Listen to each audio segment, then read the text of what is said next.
Abra su Biblia, por favor, en Mateo capítulo 24, versículo 45.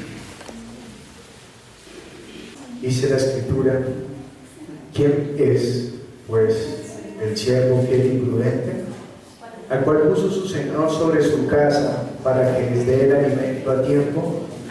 Bienaventurado aquel siervo al cual, cuando su Señor venga, le haya haciendo así. De cierto, os digo que sobre todos sus bienes le pondrá.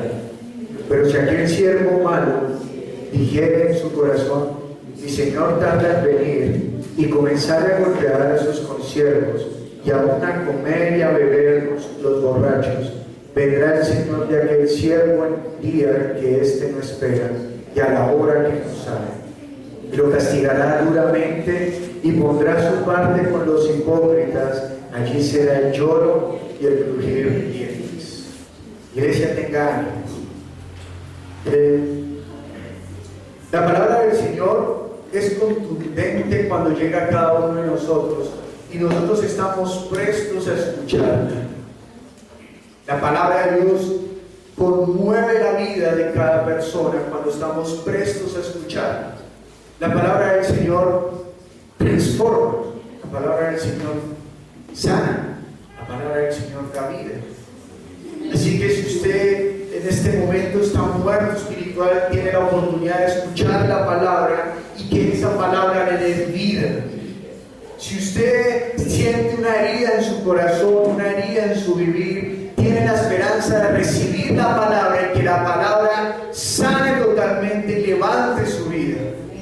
Que si usted no ha dado perdón a alguien o se siente acusado por el diablo, tiene hoy la oportunidad de recibir la palabra y estar libre, vivir, caminar.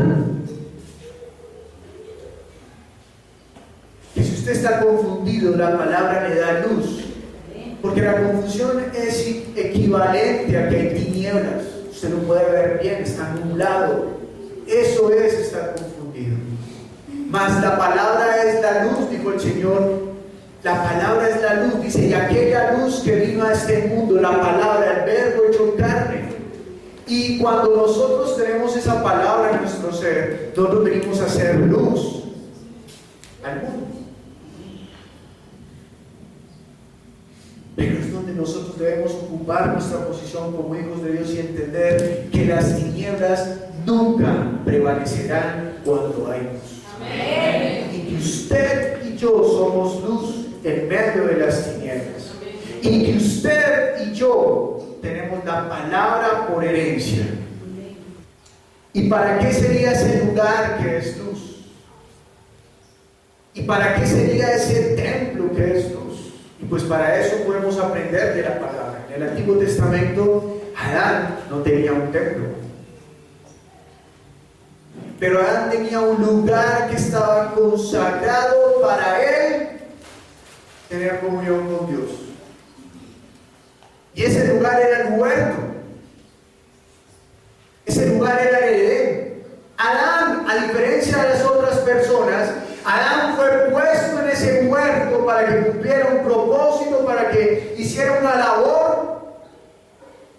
Pero ese lugar solamente entraron a los que Dios le plació darle espíritu.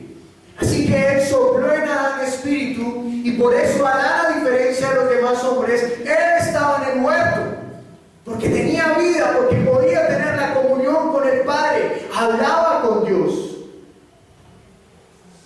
Él no lo podía ver como Padre, ese es un privilegio que nosotros tenemos. Él solamente lo veía como: yo soy la criatura, Él es Dios. Pero solamente Dios hablaba con Adán porque Adán estaba en ese lugar, el lugar donde estaba predispuesto para comenzar a ejercer la voluntad de Dios. Pero inmediatamente Adán peca, Dios lo saca de allí. Por causa del pecado, Adán se sale del lugar en el cual hablaba con Dios. Así que Adán quedó desterrado juntamente con su esposa. Y cuando quedan fuera del Edén, ellos vienen a vivir al oriente, entonces él comienza a levantar altar, porque aunque tiene su espíritu muerto, tiene la necesidad de seguir adorando a Dios, porque en el corazón del hombre, en el interior del hombre, en el ser del hombre, hay eternidad. Así que Adán, aunque estaba fuera de ese lugar, de ese espacio que Dios había hecho especial para iniciar su voluntad, Adán sigue buscando la presencia de Dios. Pero lo busca para guardarse de caer en algo peor, y lo busca para querer agradar a Dios, porque tiene temor, porque sabe que se equivocó, porque sabe que quedó fuera. Ahora es esclavo del temor. No un temor infundado por Dios, sino que tiene temor porque perdió la vida, tiene temor porque perdió el vivir, tiene temor porque perdió la comunión con Dios. Y inmediatamente perdió la comunión con Dios, entendió Adán que Satanás estaba rondando para pelear contra todos aquellos que estaban a favor de Dios. Así que ahora Adán tiene temor de estar fuera de la cobertura de Dios y estar a la deriva delante de Satanás. Así que Adán comienza a rendir culto. ¿Cómo sabemos que Adán rinde culto? Porque le enseñó a Caín y a Abel a rendir culto al Dios vivo. Y entonces ellos, Caín y Abel, no tuvieron la experiencia del huerto, pero sí comienzan a experimentar en buscar a Dios. Y más adelante, entonces ya vemos el tiempo en el cual viene Noé. Y Noé también recibe palabra de Dios y le dice: mi espíritu no contenderá más contra el hombre. Así que voy a santificar al hombre, voy a santificar a mi creación y la voy a apartar del pecado, porque no quiero que mi espíritu contienda más contra el hombre. Así que haré un lugar especial donde él se resguarde, donde él reciba la palabra. Haré un lugar especial donde él se bautice, es decir, recuerde que bautizo es sumergirse, así que haré un lugar en el cual el hombre muera a su pecado y viva ahora en bendición. Así que le dice: Noé, construye el arca. Y el arca es ese lugar especial donde solamente 8 personas habitarán para ser salvos por una promesa de Dios. Y viene el diluvio, y el arca divaga en el diluvio durante un poco más de un año, casi año y medio. Y cuando por fin encuentran seco, el arca se abre y toda la tierra ha sido purificada. Así que Noé lo primero que hace es que se baja, y tan pronto se baja, hace altar a Dios. ¿Y cómo hace sacrificio a Dios? Con los animales limpios que habían sobrevivido del diluvio. Pero pasa el tiempo y luego llega Abraham y le dice Dios a Abraham: sal de Ur de los caldeos, porque yo haré de ti una nueva nación. Yo haré de ti, de tus lomos saldrán reyes, de tu simiente vendrá la bendición, vendrá la salvación para todo el mundo. Le dice que se aparte, que se salga de un lugar en el cual Dios no se agrada, y que se vaya a otro lugar, a la tierra prometida, donde le rendirán culto al Dios vivo, al único Dios. Y pasan más de 450 años y aparece Moisés. Y Moisés, juntamente con todos sus hermanos los israelitas, tienen en su mente, tienen en su corazón la esperanza de esa tierra prometida. Y entonces Moisés, obedeciendo la palabra del Señor, le dice a Faraón: deja salir al pueblo de Dios al desierto, y allá le rendiremos culto. Y finalmente, después de todo lo de las plagas, sale el pueblo de Israel al desierto, y apenas cruzan mar, llegan al desierto y rinden también culto a Dios. Y en el transcurrir del camino en el desierto, Dios también construye un lugar especial en donde Él manifiesta su presencia. ¿Cuál? Le llaman el tabernáculo. Y en ese lugar, o alrededor de ese lugar, solamente está el pueblo que Dios quiere apartar para Él. Mas llega un tiempo en el cual Israel comienza a tener reyes y se levanta un rey llamado Salomón, y este rey construye un gran templo para adorar al Dios vivo.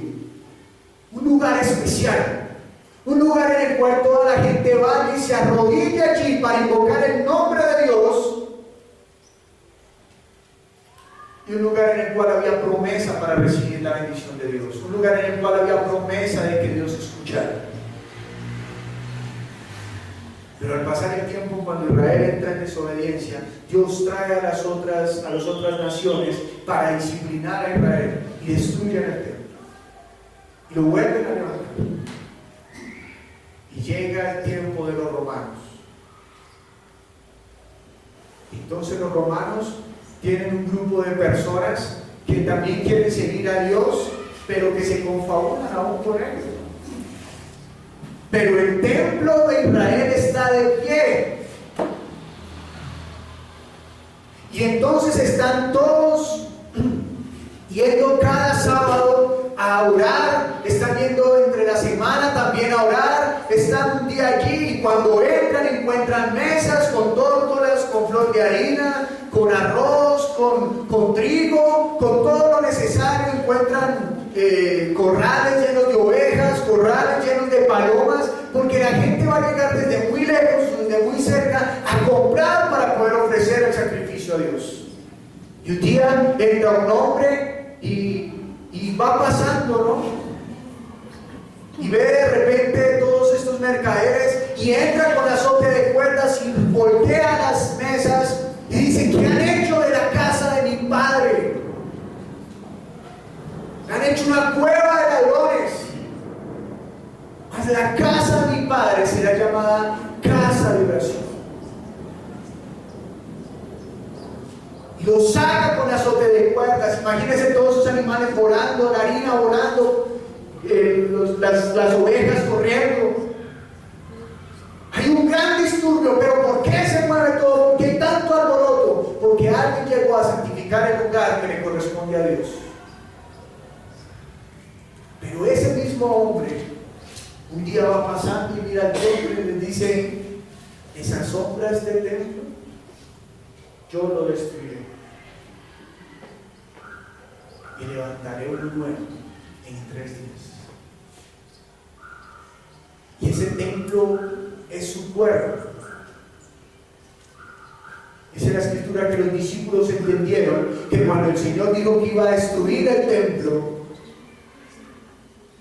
y que en 3 días lo levantaría, se refería a su cuerpo.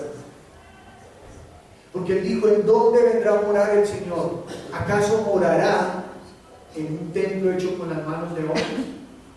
No. Y aunque nosotros construyésemos un templo, es hecho de nuestras manos y Dios no va a albergar esto. El templo que Dios levantó, el templo que Jesús levantó con sus propias manos, es decir, con las manos de Dios, es su cuerpo y Él es cabeza. Y todos aquellos que creen en Jesús venimos a ser el cuerpo. Así que el templo donde Él viene a habitar somos nosotros. Así que si usted quiere santificar ese templo, santifíquese usted mismo en la palabra. Él dijo: vosotros ya estáis limpios por la palabra que habéis escuchado. Pero entonces la pregunta es: ¿por qué nos congregamos en este lugar? Si yo soy el templo, ¿por qué me congrego en este lugar? Si yo soy el lugar donde viene a reposar Dios, si yo tengo fe en Él, ¿por qué me congrego en este lugar? Esta pregunta que se hacen, o nos deberíamos hacer los de la iglesia, cada 8 días, y es la pregunta que se hacen siempre los que están afuera. ¿Pero por qué? ¿Por qué tienen que ir allá? ¿Por qué? ¿Por qué son tan persistentes de que congreguemos Dice la Escritura: ¿quién es, pues, el siervo fiel y prudente, al cual puso su Señor sobre su casa para que les dé el alimento a tiempo? Hablando de la iglesia y hablando de Dios como Señor, dice: ¿quién es, pues, el siervo fiel y prudente, al cual puso su Señor sobre su casa para que les dé el alimento a tiempo? Podríamos decir a primera mano, pues ese primero es Jesús. Jesús es aquel que Dios puso primero para que gobierne la iglesia, es aquel que puso Dios primero para que aliente la iglesia, es aquel que puso Dios para que les dé el alimento a tiempo. ¿Cuál es la necesidad de nosotros estar acá? Que recibamos la palabra a tiempo. Que cuando usted y yo estemos aquí, recibamos la palabra a tiempo. ¿A tiempo de qué? Váyase un poco más atrás y leamos el versículo número 3 del capítulo 24 del libro de Mateo.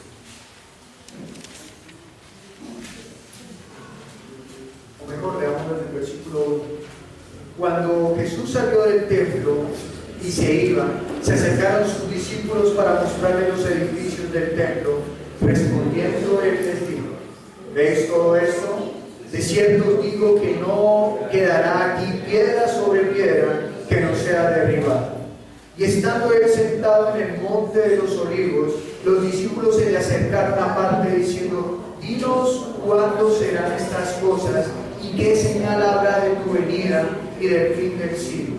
Respondiendo Jesús les dijo: mirad que nadie os engañe, porque vendrán muchos en mi nombre diciendo: yo soy el Cristo, y a muchos engañarán. Y oiréis de guerras y rumores de guerras. Mirad que no os turbéis, porque es necesario que todo esto acontezca, pero aún no es el fin. Hasta ahí. ¿Qué está diciendo él? Mirad que nada de esto os turbéis. Así que él es aquel siervo, versículo 24, otra vez el 45. ¿Quién es, pues, el siervo fiel y prudente, al cual puso su Señor sobre su casa para que les dé el alimento a tiempo? Señor Jesucristo. Es aquel que vino a tiempo para advertirnos, para decirnos: hombres y mujeres, es necesario que se arrepientan y vuelvan su corazón a Dios, se arrodillen ante la palabra del Señor y vivan para Cristo y vivan para Dios. ¿Por qué? Porque nosotros fuimos creados para vivir sirviéndole. Y si nosotros hacemos cualquier otra cosa, no cumplimos el propósito. Alguien me decía: claro, y si no cumplimos, entonces nos vamos para el infierno. Y dije: pues sí, eso no es lo que quiere la persona que no quiere estar con Dios. ¿Qué es el infierno? Es muy simple de describir. El infierno es un lugar donde las personas no van a gozar de ninguna gracia, ni misericordia, ni bondad, ni bendición de Dios. Eso es el infierno. Por eso una persona, cuando ve a Dios desde la perspectiva de este mundo, dice: pues al fin y al cabo, si así es como voy a vivir, me está diciendo que yo aquí estoy viviendo sin Dios, pues quiere decir que el infierno es parecido a este. Eso es verlo con una vista de Dios. Pero cuando la persona entiende que Cristo vino a dar salvación, que Cristo vino a dar libertad, que Cristo vino a dar vida, entonces dice: yo no quiero estar allá. Yo no quiero estar allá. Yo quiero cambiar mi rumbo y vivir hacia Dios, caminar hacia Dios, recorrer las mismas pisadas que Cristo hizo para llegar hasta su reino. Versículo 46. Bienaventurado aquel siervo al cual, cuando su Señor venga, te halle haciendo así. Pero también debemos pensar en nosotros como iglesia. Jesús, nuestro Señor y Salvador, nuestro Rey y Creador, está en este momento en el cielo. Así que Él ahora no está Wilson, vengo a decirte. O tampoco está, hola Claudia, vengo a decirte. No, porque Él está allá, sentado en su trono, rodeado de... Ya está. Pero ahora, ¿quiénes están acá? La iglesia. Y la iglesia lleva el testimonio de Dios, no porque Él reciba testimonio de hombres, porque lo digo bien claro, yo testimonio de hombres no recibo, sino porque nosotros tenemos la llenura del Espíritu Santo, y el Espíritu Santo es aquel que vino a dar testimonio de que Jesús es Dios, que es la palabra hecha viva. Así que Él viene a dar ese testimonio y opera a través de la iglesia. Así que ahora, iglesia, bienaventurado aquel que de ustedes, cuando venga el Señor, le haya haciendo así. ¿Haciendo cómo? Dando el alimento a tiempo. ¿Dando qué? Alimento. Dando el alimento a tiempo. ¿Y cuál es el alimento? ¿Cuál?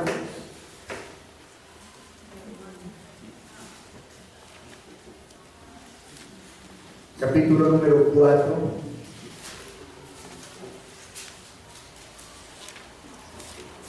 Versículo 32. Él les dijo, vean conmigo, iglesia, por favor. Yo tengo una comida que comer que vosotros no sabéis. Entonces los discípulos decían unos a otros, ¿y habrá traído alguien de comer?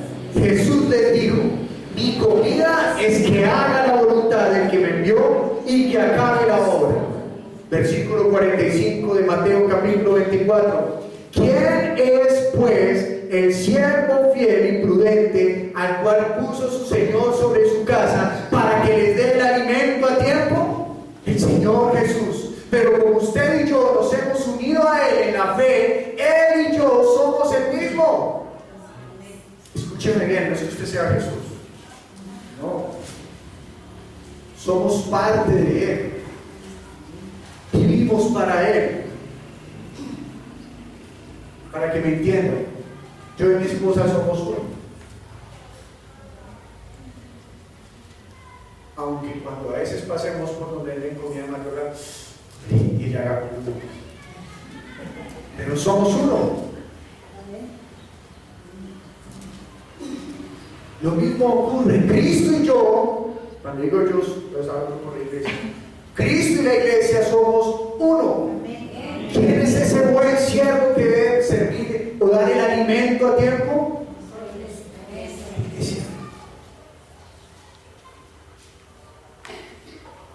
Por eso los que están en su trabajo comienzan a hablar, Señor, úsame. Señor, yo quiero que me uses porque tú me rescataste de las tinieblas para anunciar las virtudes de aquel que nos llamó a luz admirable. Señor, úsame. Entonces comienza a ingeniárselas para ser usado. Entonces comienza, no sé, a buscar a la hora del almorzamos hoy. Y a la hora del almuerzo comparte el alimento, pero no el alimento del almuerzo. O si quiere compartirlo, pues genial. Sino que usted comparta la palabra, que anuncie las virtudes. ¿Que anuncie qué? Las virtudes. Usted tiene que anunciar dos cosas cuando predica. Uno, la posición del hombre. ¿Cuál es la posición del hombre? Caída, muerta, perdida. Y dos, la posición de Dios, sus virtudes. Dígame si usted conoce a Dios y dice, oiga, Dios es muy bueno, yo siendo tan malo me salvó. Eso es una virtud. O sea, Dios es muy virtuoso. A mí, tenerme aquí usándome, siendo yo tan mugre. No, eso solamente esa virtud la tiene Dios. Esa virtud, así que tenemos que anunciar a las personas y decirle, aunque no ha sido tan malo, Cristo vino a darnos salvación, vino a darnos libertad, vino a darnos poder, vino a darnos autoridad.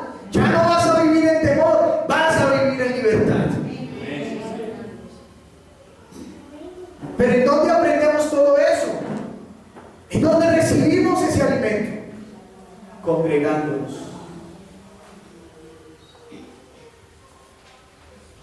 Tal vez usted solo se ponga a estudiar la Biblia, diga, no, sí, pues la Biblia dice que si yo clamo al Espíritu Santo, Él vendrá. Sí, muy bien, hermano. Pero así como usted cree que la palabra le dice que clame y el Espíritu Santo le hará sabiduría al que la pida, también la palabra dice que nos debemos congregar. ¿Para qué? Para animarnos. Hoy estaba conmovido porque me quise tomarme la tarea de recibir a todos y por eso me quedé afuera recibiéndolos. Entonces yo los iba abrazando, les daba su pico, a otros los pisé sin culpa y bueno, etcétera, ¿cierto? Y lo recibía y a medida que iba llegando me conmovía y me decía, Dios mío, tú eres muy bueno.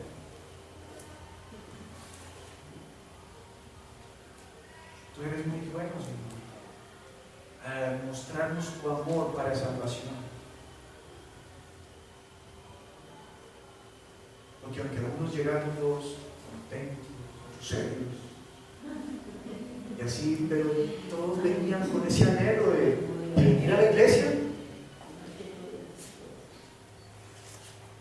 Y otros, aunque llegaron tarde, llegaron con, voy a recibir la palabra, corrieron. Para entrar a la ciudad, en el Antiguo Testamento habla de la ciudad de refugio. Para entrar a mi ciudad de refugio, Cristo es mi ciudad de refugio, es mi castillo fuerte, es mi roca, es mi salvador. ¿A quién podré ir si no es a ti, Señor? Y entonces yo lo recibí y decía, Señor, es tan bueno, tantas formas de ser, tantos caracteres, algunos muy amables, otros rancios, otros bonitos, otros feitos, etcétera, ¿cierto? Pero no importa, porque Dios dice, yo no veo lo que ve el hombre, yo veo lo que está dentro de los hombres. Y lo primero que Él vio dentro de nosotros es que teníamos una necesidad de conocerlo a Él, porque Él también conoció el momento en el cual nos apartábamos de Él. Y entonces dice la palabra, bienaventurado aquel siervo al cual cuando su Señor venga, le haya siendo así. ¿Usted quiere ser bendecido? Entonces persevere para que cuando venga el Señor, le haya siendo así, dando el alimento a buen tiempo a todos los que usted conoce, y recibirá bendición. Mire cuán fácil la tenemos. No tenemos que ir allí a morropelado, a subir de rodillas hasta la cima para que nos bendigan. No tenemos que dejarnos salpicar de agüita, no. No tenemos que darnos látigo, no tenemos que pagar una promesa, irnos hasta Chiquinquirá a pagar la promesa. No es necesario. No es necesario que usted aguante hambre. Tan solo es necesario una cosa: que usted se arrodille en el Señor. Listo. Que usted diga, Señor, me dejé vencer por ti, porque entendí que si yo gano esta pelea contra ti, gracias. Así que déjese vencer por Dios, Él no le va a dar nada malo. Déjese usar por Él, suéltese en sus manos. Que hoy sea un día en el cual usted diga, Señor, yo quiero ser ese buen siervo que cuando tú vengas tú lo encuentres haciendo el bien. Porque esa es mi comida, y mi comida es hacer tu voluntad, y el que haga la voluntad de Dios permanecerá para siempre. ¿Quiere usted hacer historia en la eternidad? Haga la voluntad de Dios. Les preguntaba el jueves en la clase, ¿cuánto tiempo cree usted que durará la memoria de los hombres? ¿Cuántos? ¿200 años? 300 años, 400 años, 500 años. Abraham lleva casi 4000 años y todavía lo recordamos. Abraham y su historia. ¿Sabe? Hay gente que se acuerda de los 153 peces que aparecen en la Biblia. Esos peces, aunque no van a llegar a el reino de los cielos, hicieron historia. Dice por ahí un predicador muy famoso que se le lanzaron a la red Yo no sé si se lanzaron o no, yo sé simplemente que el Señor dijo a Pedro, lanza la red, de ahí nos cogió. ¿Cuánto tiempo usted hará historia en esta tierra? ¿Cuánto tiempo? Colón hizo historia. Pero cuando este mundo se acabe, se acabará su historia. Levanten la mano los que se saben los nombres completos de sus padres. De sus padres, levanten la mano bien alto. Déjenla arriba los que se saben los nombres completos de sus 4 abuelos. Y déjenla arriba los que se saben los nombres completos de sus 8 abuelos. Escuchen, tan solo 3 generaciones y dejaron de existir. 3 generaciones, ya no más. Yo solamente sé que una abuela, no estoy seguro por dónde fue, se llamaba Ana y que tenía el apellido Cruz. Eso es todo. Pero que si era por parte de dónde, ahí lo tengo guardado, pero no sé dónde era. 3 generaciones y usted dejará de existir en la memoria de los hombres. Pero ¿saben? En este momento hay gente en Nigeria muriendo quemada, azotada, apaleada por el nombre de Jesús. Y cuando lleguemos al reino de los cielos, levantados delante del Señor, todas las generaciones que vivieron delante de Él, se abrirán los libros y dirán: Ananías, ven y regocíjate en el Señor. Luis, ven y regocíjate en el Señor. Rafael, ven y regocíjate en el Señor. No ni los conocía, pero hicieron historia en el reino de los cielos. Rafael, a ti te corresponde aquí las columnas del templo. Luis, a ti te corresponde administrar y gobernar las naciones. Porque aunque no están en la memoria nuestra, están en la memoria de los cielos. Porque murieron dando la vida por la vida. Porque murieron haciendo la voluntad de Dios. Porque hicieron útil su vida. Por eso fue. Versículo 47. De cierto os digo que sobre todos sus bienes le pondrá. Esto ratifica lo que le acabé de leer. Versículo 48. Pero si aquel siervo malo dijera en su corazón: ay, mi Señor tardará en venir, y comenzaré a golpear a sus consiervos y aún a comer y a beber con los borrachos, vendrá el Señor de aquel siervo en día que éste no espera y a la hora que no sabe, y lo castigará duramente y pondrá su parte con los hipócritas. Allí será el lloro y el crujir de dientes. ¿Será qué? Allí será el lloro y el crujir de dientes. Entonces, ¿qué ocurre? Que a veces nosotros nos ponemos laxos en la palabra. Dame gracias. Dios nos pone lapsos en la palabra y nosotros decimos: no, todavía falta harto porque el Señor venga. Señora María del Carmen y don Gabriel, ¿cuánto tiempo han escuchado a los predicadores diciendo: Jesús viene pronto? ¿Harto, cierto? Y entonces, aunque ellos dos nos llevan mucha experiencia en el Evangelio, y entonces nos llevan todo ese tiempo, y entonces uno llega y diría: vamos a parar por de que el Señor Jesús va a venir.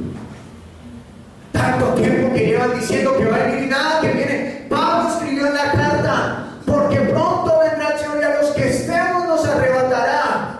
Pablo en esa carta contaba con que él iba a ir al cielo, que el Señor vendría a arrebatar su iglesia antes que él muriera. Pero usted pasa las hojas y lee la siguiente carta y ¿qué dice? Porque ya el Señor me mostró que me voy. Así que perseveren, porque después de nosotros, ni siquiera dice después de nosotros viene el Señor, no, dice después de nosotros vendrán tiempos. Está hablando de que pasará tiempo para que venga el Señor, en donde se levantarán lobos de la misma congregación para arrebatar a la iglesia, para dañar la iglesia. Aquellos lobos que nunca fueron oveja, aquellos lobos que nunca fueron de nosotros,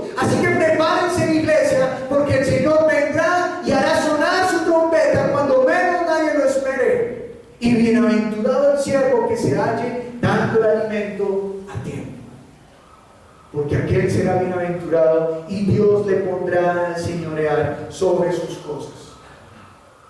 ¿En donde más también lo confirma? El que sea fiel en lo poco, será fiel en lo mucho. Si usted no es fiel aquí, amando lo que el Señor nos ha dado, mucho menos va a ser fiel allá en los cielos. Así que usted sea fiel acá en lo poco, este mundo es lo poco. Sea fiel en lo poco y Dios lo pondrá en lo mucho. Entonces al principio estábamos hablando acerca de esos lugares especiales donde se congregaban aquellos hombres que buscaban de Dios. Hoy en día usted y yo estamos en un lugar especial. ¿Saben dónde? Pregúntele al que tiene al lado. Por favor, díganle, ¿sabe usted cuál es ese lugar? Y espere que le responda. Amén. ¿Ya? Pues algunos dijeron, no, pues ese lugar especial es que estamos acá. Otros más espirituales, no, ese lugar especial es en el reino de los cielos. Otros más realistas dijeron, yo no sé.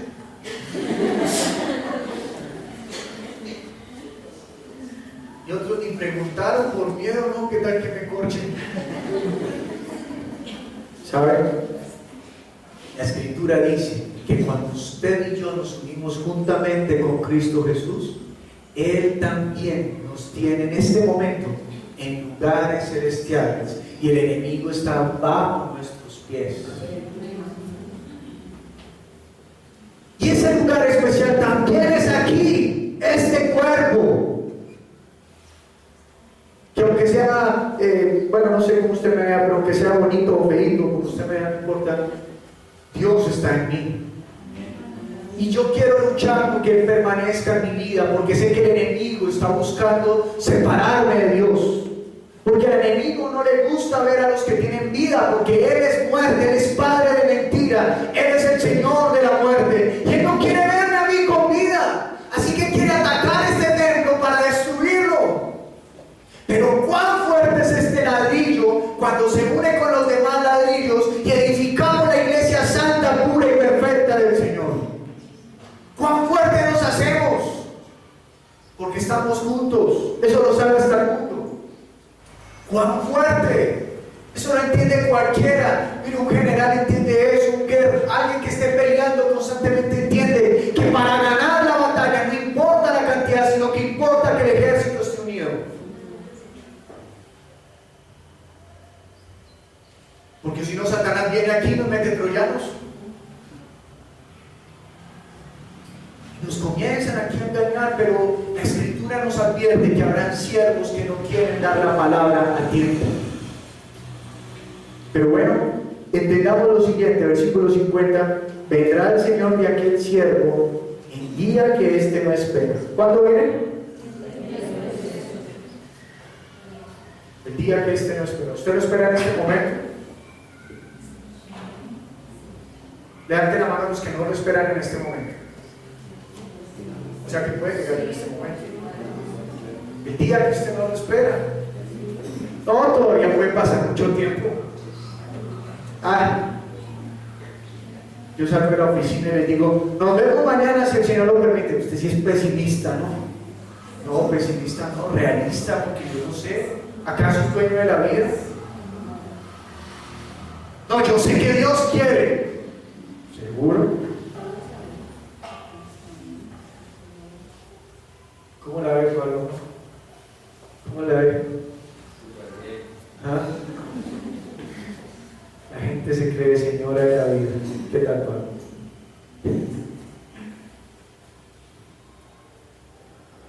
Entonces lo castigará duramente y pondrá su parte con los hipócritas. Allí será el lloro y el crujir de dientes. ¿A quién? Al siervo. Es decir, a alguien que le dio, pero no lo cuidó. No fue aquel siervo fiel que cuidó lo que recibió. ¿Sabe qué ocurre cada domingo cuando la palabra sale desde la Escritura hacia nosotros? Esa palabra entra a nuestro interior y según nuestro corazón, según nuestra humildad, nuestro amor hacia Dios, esa palabra puede quedarse allí, morir y comenzar a dar fruto en nosotros. o puede sencillamente quedarse ahí porque en nuestro corazón lo único que hay es una tierra seca, o perdón, un camino. Nuestra vida es un ir y venir, ¿no? Y viene Satanás y se come la semilla y no pasa nada. O tal vez usted reciba la palabra y se pone contento y dice, ¿qué palabra? No, yo quiero salir a dar todo. Y apenas llega el domingo por la noche, mañana tengo que ir a trabajar. No me puede dar otro trabajo, es que se está tan aburrido. Ya se le acabó la emoción, porque son raíz de poca profundidad, porque es por emoción. No, la machera. Ayer estaba haciendo un día bonito, ¿no? Y yo decía, ¿cuántos están muy felices porque es un día bonito? Y luego por la noche y la madrugada llovió. Y llueva suavecito todo el día. Y de cuántos guardias están diciendo, no, sí, Dios, por favor, quita esta lluvia.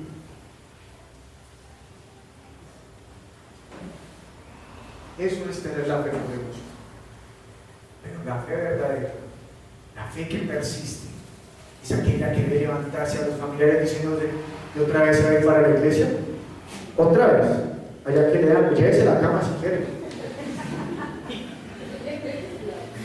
Y eso que acá en la iglesia solo nos congregamos los domingos.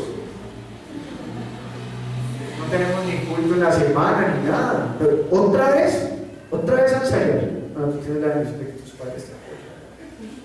Pero los amigos, los más religiosos, banderetero, ¿no? Todo que le dio la batería, nada.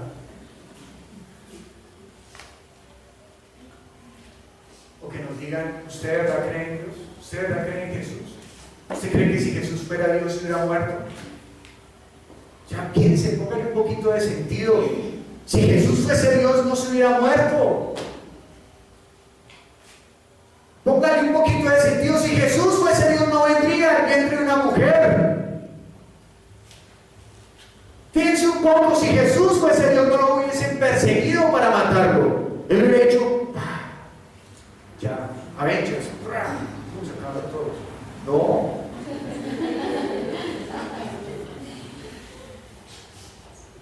Piense un poquito, si Dios existe, ¿dónde está? ¿Por qué hay tanta maldad? A ver, es que eso no tiene sentido, eso de creer en Jesús.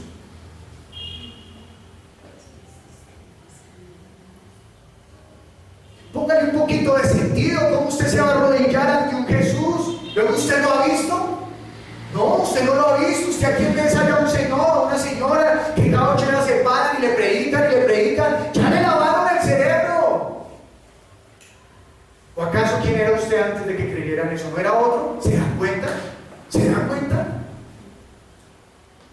Piense un poco. Dese cuenta que ese Jesús tal que le han hablado no es Dios. Hoy es el momento en el cual algunos me entienden cuando les digo, si es por razones para no creer en Jesús, yo le ayudo. A ver, desde que está en el Evangelio no está ahora peor de plata. ¿No le dijeron que su Dios es el dueño del oro y de las riquezas y de todo? A verlas. ¿No que usted es el hijo de Dios? Ese papá es muy tacaño. Esos son los ataques del adversario. Santificarse. ¿Acaso usted también no es pecador? Yo también soy pecador. ¿Qué nos hace diferentes? Nada, que usted cree en una cosa diferente a la mía. Punto, eso es todo lo que nos diferencia. Al fin y al cabo todos los dioses son lo mismo.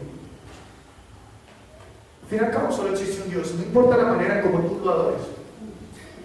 Uy, entonces ese Dios no es Dios, porque es un Dios de confusión, la cosa más tenaz. Porque uno les dice sí, a otros les dice no, a otros les dice vale, a otros les dice agáchese.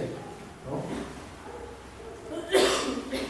Más bien es el momento en que la iglesia, como busca todos los días, antes de salirse a enfrentar el mundo, busca la palabra del Señor, busca la intimidad en oración con el Señor, va a poder salir a decir, claro, Dios no quita la maldad del mundo, porque no somos títeres de Él, porque nos dio la oportunidad de elegir, y lo único que hemos sabido elegir es el mal. Por eso vengo a mostrar el nuevo camino. Por supuesto que Él es Dios. Y como es Dios, tuvo el poder de entregar su vida porque nadie se la quitó a Él. Y antes de morir decir, entrego, me levanto. Y es el único que ha tenido el poder de levantarse y vencer Por supuesto que tiene poder para hacer que se acabe el mal, pero es tan justo que no se quiso enfrentar con su poder contra nosotros, porque nos anularía, nos eliminaría, no había esperanza para nosotros. Eso era lo que vivían los del Antiguo Testamento. No tenían esperanza porque decían: Señor, ten misericordia. Pero dice la palabra que Jesús vino y nos trajo la verdad y la gracia. ¿Y cuál fue la gracia? No se preocupen, yo pago por ustedes. Lo único que les pido es que crean en mí, que me sigan. Es todo lo que les pido. Yo los santifico en mi sangre, yo los limpio en mi palabra, yo los guardo con mi espíritu, yo los protejo con mi nombre. Porque siendo tan fuerte, venció al diablo con lo más débil. Porque un ángel es superior a los hombres. Y Dios no tomó la forma de ángel, tomó la forma de hombre, y siendo más débil que los ángeles, venció al ángel más malvado que existe. ¿Y cómo lo venció? Con lo más débil del hombre, con la muerte. Ni siquiera se le paró así y dijo: venga, se va. Lo venció muriendo. Con lo más débil de él, lo venció muriendo.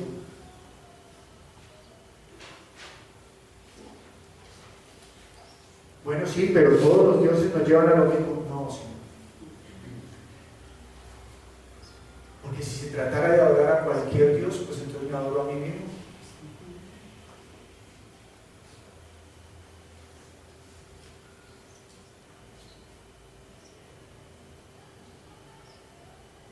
Es que la religión mía es diferente a la suya, usted debe respetarla. No se preocupe, que las religiones no salvan. Si se tratase de seguir la religión verdadera, pues volvamos todos judíos. Jesús era judío y cumplió la religión a la raya. Pero es que la religión tampoco salva. Él no dijo: hágase judíos. Él dijo: hágase discípulos míos. Desafortunadamente hoy en día ya existe la religión cristiana. Desafortunadamente. Pero si se trata de distinguirnos de ellos, porque nosotros somos los que seguimos las pisadas de Cristo. Y esa es la tarea de esta iglesia: hacernos seguidores de Cristo, hacernos discípulos de Él. No de una religión, no de un nombre, no de una denominación, no de un nombre, sino de un nombre sí, del nombre que es sobre todo nombre, Jesús de Nazaret.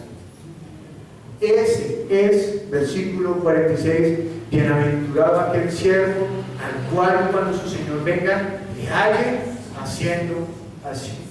Quiero terminar con esta lectura. Vea conmigo el capítulo 25, por favor, diciendo: entonces el reino de los cielos será semejante a 10 vírgenes que, tomando sus lámparas, salieron a recibir al esposo.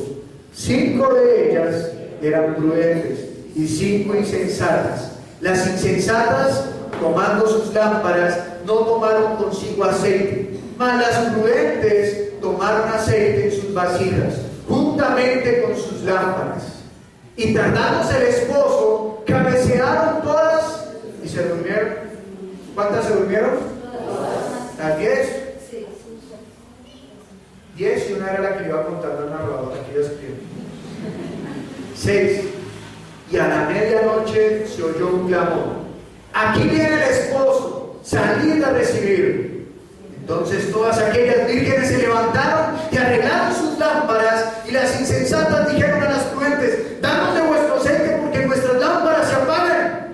Mas las prudentes respondieron diciendo: para que no nos falte a nosotras y a vosotras, y más bien a los que venden, y comprad para vosotras vinos. Pero mientras ellas iban a comprar vino el esposo, y las que estaban preparadas entraron con él a las bodas, y se cerró la puerta. Después vinieron también las otras vírgenes diciendo: Señor, Señor, ábrenos. Mas él respondiendo dijo: de cierto os digo que no os conozco. Velad pues, porque no sabéis el día ni la hora en que el Hijo del Hombre ha de venir. ¿Cuántas vírgenes había? 10. 10. ¿Esas vírgenes ahora todas son la iglesia? Sí.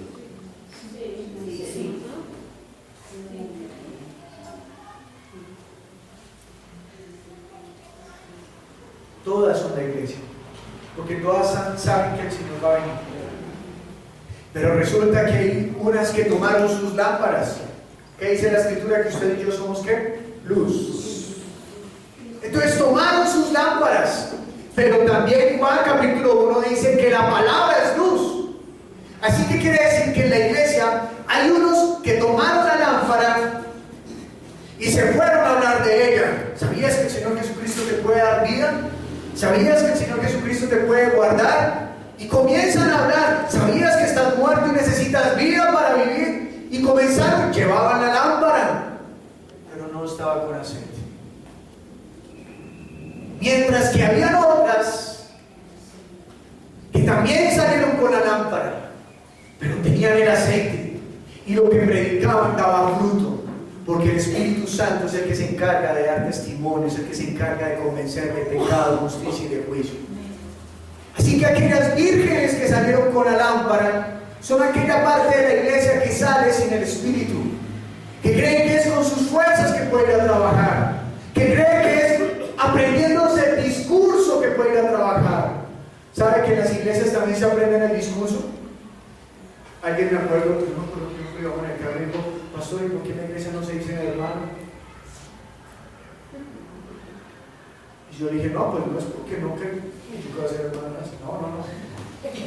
Sino sencillamente porque la palabra hermano dentro de las iglesias cristianas ya se volvió parte del rito. Se perdió el concepto de hermano. Tú y yo somos hermanos, tú y yo.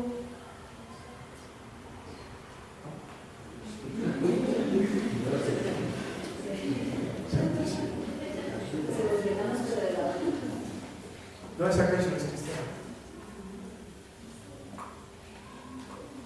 Dice que tú y yo nos ayudamos, tú y yo nos guardamos.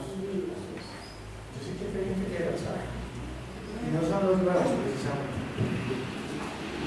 Pero se nos olvidó el concepto de hermano, de que hermano está mal, hermanita. Yo hablo por usted. De que hermano no es el que le dicen está mal y dice siempre: ¡qué maravilla! ¿Qué va a orar por mí? De los demonios huyen. Ven mis hombres y dicen: allá vienen.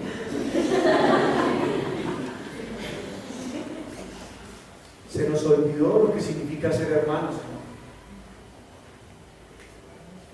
Y entonces la gente aprende los discursos y salen a la calle, ¿no? Y eso, todos son unos malos para predicar en Facebook. Están a un lado con una ventana, por favor, sápate, y en la otra, una pereza. Lee la Biblia, y en la otra, no, qué mameras, no tengo nada más que hacer. Porque todos de acuerdo con quién hablo, ¿no? Porque por internet uno puede manejar caras. Uno me mi cara, yo no puedo manejar caras. Es una manchera, se repite. Salimos a la calle, vamos a dar la vida por la vida. ¿De verdad quiere dar la vida por la vida? ¿De verdad quiere dar la vida por la vida? No, yo amo a Dios, ¿de verdad quiere amarlo? Nos volvemos vírgenes con la lámpara, pero sin espíritu. Así que esa palabra ya no es viva, es palabra muerta. No pasa nada, pero mire, le dicen a la persona que le predicó: mire que yo estoy haciendo lo mismo y usted me predicó a mí, y en mí hubo algo, pero yo paso a predicar y no pasa nada. Pues el problema no está en la palabra, porque la palabra ya lleva más de 2000 años existiendo y siempre ha transformado. Esta palabra ha causado guerras civiles, ¿cierto, Roberto? Esta palabra ha causado revoluciones, no por el nombre de Jesús, por este libro.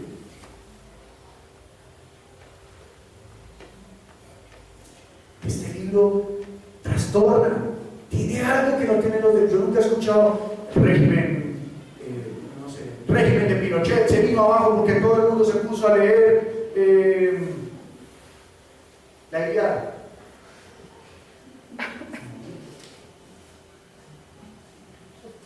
Nunca.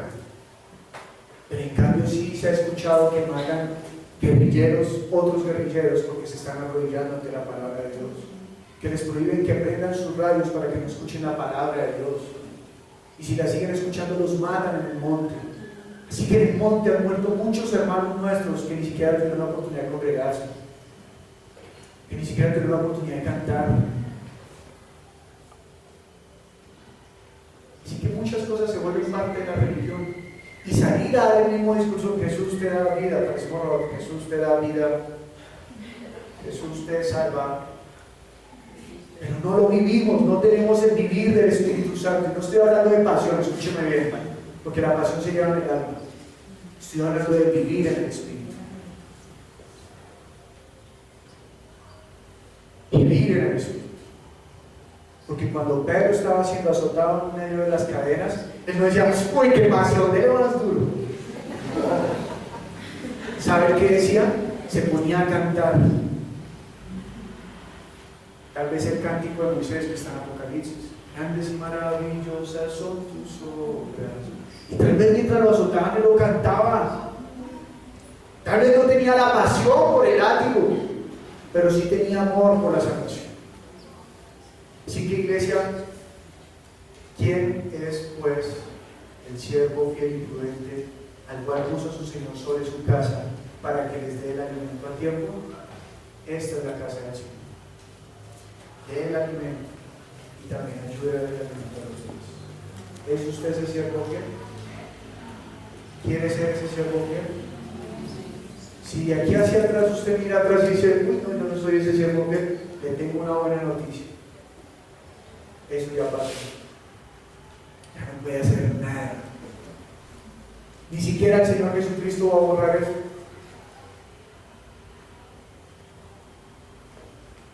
Pero usted puede pararse al lado del Señor Jesucristo y decirle: Padre nuestro que estás en los cielos, voy a santificar tu nombre. Y mirar hacia adelante y comenzar a hacer la obra. Ahí sí, como Dios manda. Amén. Amén. ¿Está usted conmigo? Amén.